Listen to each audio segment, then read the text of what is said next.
मेरा नाम सविता है। मैं मेरे पति संदीप के साथ मुंबई जैसे बड़े शहर में रहती हूँ। मेरे पति अच्छी नौकरी करते हैं। नौकरी करते अभी उन्हें 2 साल हुए हैं। हमारी शादी को अभी 1 साल हुआ है। शादी के बाद में उनके साथ यही रहने आ गई। उन्होंने एक अच्छी सोसाइटी में एक किराए का मकान लिया है। पास में कई बड़े बड़े घर है। यहाँ रहना एक अलग सी बात लग रही है, क्योंकि शादी को अब 1 साल हो गया था। तो मैंने भी सोचा कि मैं भी जॉब वापस करती हूँ। हालांकि संदीप इसके लिए मना करते थे, कहते थे कि वो अच्छा कमाते हैं, क्या जरूरत है। लेकिन फिर भी मैंने जॉब वाइन कर लिया। जॉब के साथ घर का काम करने में थोड़ी परेशानी हो रही थी, इसलिए मैंने सोचा कि घर में काम करने के लिए एक नौकरानी रख लेती हूँ। लेकिन बड़े शहरों में अच्छा काम करने वाली का मिलना ज्यादा मुश्किल होता है। इतनी जल्दी किसी पर विश्वास किया भी नहीं जा सकता।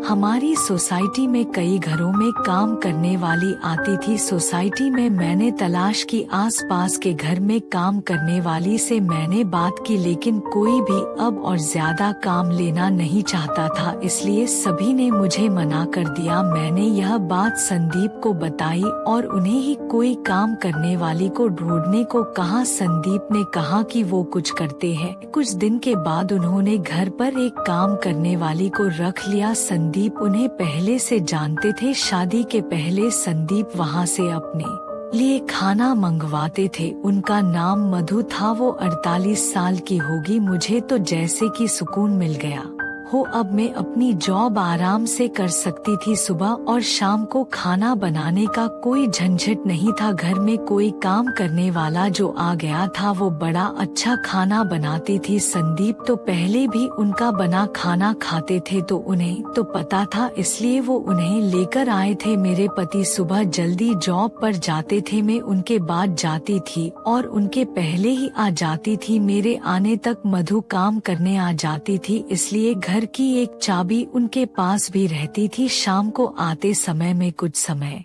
सोसाइटी के महिलाओं से बात किया करती थी। लगभग सभी को अब मैं जानती थी। शाम को सोसाइटी की सारी महिलाएं भी घूमने बाहर निकला करती थी। ऐसे ही एक दिन जब मैं उन सब से बात कर रही थी, तब एक खबर मुझे पता चली। हमारे 5 घर छोड़कर ही एक परिवार रहता था। बड़ा रईस था उनका, वो खुद का घर था। उस घर में काम करने वाली एक लड़की करीब 19 साल की सुबह से घर पर नहीं थी। वो लड़की उनके घर का काम करने के साथ वहाँ रहती भी थी। वो आंटी बता रही थी कि वो सुबह जब जल्दी उठी तब वो लड़की घर पर थी ही नहीं। फोन किया तो उसका फोन भी स्विच ऑफ था। सोसाइटी में किसी ने उसे जाते नहीं देखा। वो आंटी कहने लगी कि घर देखना होगा, क्या पता कुछ लेकर गई तो नहीं। लड़की तो अच्छी थी, लेकिन आजकल कब कोई बदल जाए इसका पता कहाँ चलता है। उस लड़की को मैं भी मिली थी। अच्छी लड़की है, बात तो अच्छे से करती थी। इतना ज्यादा मैं उसे जानती नहीं हूँ। शाम की सारी बातें और घूमने के बाद मैं घर आई। संदीप मेरे आने के कुछ घंटों बाद आते थे, लेकिन आज मैंने उनकी गाड़ी घर के बाहर देखी। वो इतना जल्दी आज कैसे आ गए, यही सोचते हुए मैं दरवाजे की ओर जा रही थी। दरवाजा मैंने अपनी चाबी से खोला, लेकिन वो नहीं खुला। क्यों कि उसे अंदर से बंद किया था। मैंने डोर बेल बजाई, लेकिन कुछ देर खड़ी रहने के बाद भी दरवाजा नहीं खुला। थोड़ी देर बाद वो आए और उन्होंने दरवाजा खोला। संदीप ने कहा कि तुम आ गई। उनके चेहरे पर एक अजीब सा डर था। मैंने पूछा क्या हुआ, इतने डरे क्यों लग रहे हो। वो बोले कुछ नहीं, मैं नहा रहा था। दरवाजा मैंने अंदर से बंद कर दिया। आवाज सुनाई नहीं दी। उनकी बात सुनकर मैं अपने बेडरूम में चली गई। सुबह से घर से बाहर थी तो मुझे बड़ी थकान हो रही थी। बेडरूम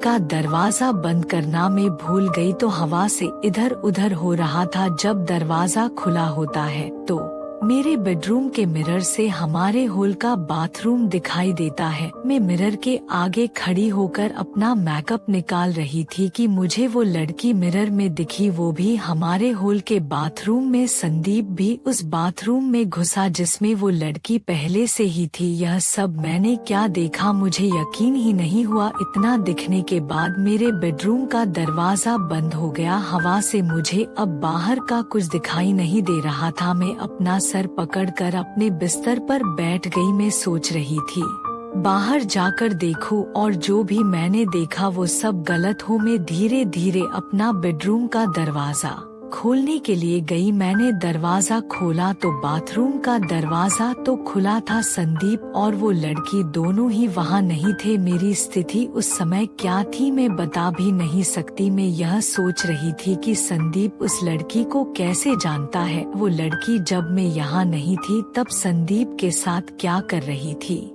और अब संदीप उसे लेकर कहाँ गया है। मैंने सोचा कि मैं संदीप को फोन करूं। मैंने उसी समय फोन किया। संदीप ने कुछ देर बाद फोन उठाया। मेरे कुछ पूछने के पहले ही संदीप ने कहा कि मुझे कुछ काम आ गया है, बस थोड़ी देर में आता हूं। इतना कहकर संदीप ने फोन काट दिया। वो मुझसे झूठ बोल रहा था। आखिर ऐसा क्या कर रहा था जो उसे मुझसे झूठ बोलना पड़ रहा था। मैं अपने आंसू रोक रही थी, अपने दिल को समझा रही थी कि संदीप से बैठकर एक बार बात कर ले, अभी से कुछ भी मत सोच, शायद कुछ और बात होगी। लेकिन फिर यही ख्याल आता कि आईने में मैंने उसे देखा। थोड़ी देर बाद हमारी काम वाली मधु भी आ गई। उसने मुझे इस तरह चिंता में देखा तो पूछा कि मैडम क्या हुआ। मैंने उसे कुछ नहीं कहा और अपने कमरे में चली गई।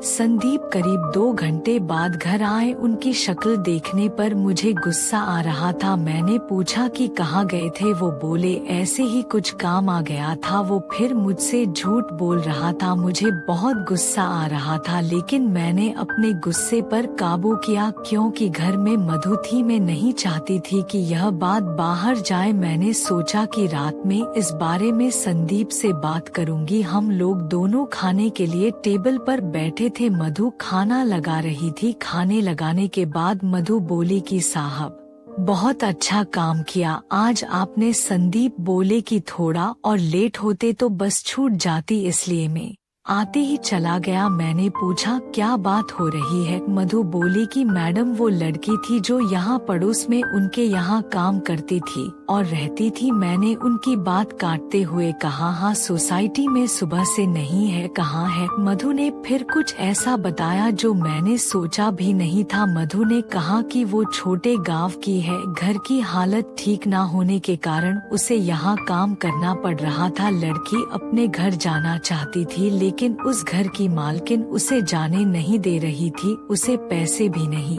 दे रहे थे। उस घर में दिन रात उसे 8 लोगों का काम करना पड़ता था। जब वो काम पर लगी थी तब सिर्फ 2 ही लोग थे लेकिन थोड़े दिन बाद 8 लोग आ गए। उन्हीं के परिवार के। उसने काम छोड़ने और जाने को कहा तो उन्होंने उसे कहा कि तुम नहीं जा सकती जब तक हमें कोई और दूसरी काम करने वाली नहीं मिलती। उसके पैसे भी नहीं दिए। काम करने वाली मिलना मुश्किल है, वो भी इतने बड़े परिवार के लिए। वो कैसे भी यहाँ से निकलना चाहती थी। उस घर की मालकिन उस पर नजर रखती थी। उसकी हालत के बारे में मुझे पता चला। वो उस दिन सुबह आपके जाने के बाद यहाँ आ गई थी। आप लोग गए तब वो यही थी, बहुत रो रही थी। मैंने साहब को सारी बात बताई। अभी आपसे ज्यादा मैं साहब को जानती हूँ इसलिए मैंने आपको नहीं उन्हें बताया। उसकी मदद करने को कहा इसलिए साहब उसे उसकी घर की बस में बैठा कर अभी आए। संदीप ने कहा कि इसलिए मैं ऑफिस से जल्दी आया। जब मैं आया तो वो बाथरूम में छिपी थी, डरी हुई थी। मैं उससे बात कर ही रहा था कि तुम आ गई